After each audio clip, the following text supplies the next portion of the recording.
I'm sure, like so many others, I can't get Nolan Xavier Wells out of my thoughts, and certainly his family, who is processing what can only be unimaginable grief.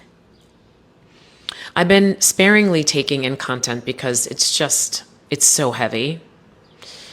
And one content creator, Jina with a J, whom I love, posed this question: as a Black woman, what's it like to be one of the only Black people in a friend group?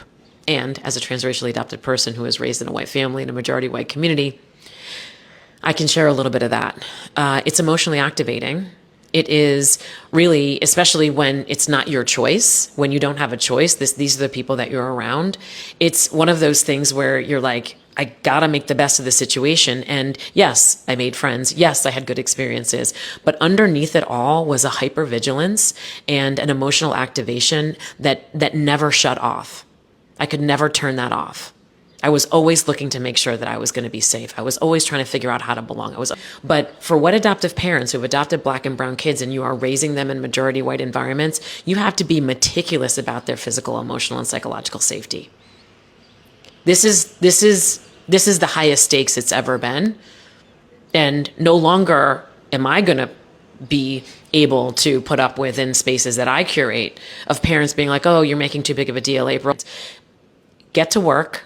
Make sure you have people around you and your family, Black and brown people, that can educate the child entrusted to you in a way that you can as a white person.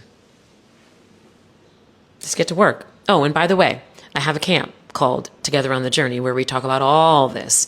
What adoptive parents, raising Black and brown children. It's a whole family. They come. We're doing it at the end of July. It's in Ohio at Athens, Ohio, at Ohio University.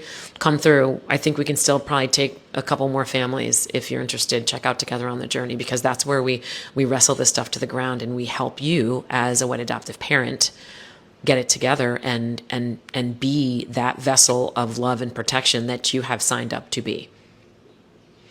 For now, again, rest in peace, Nolan, and may his family be supported on their journey of grief.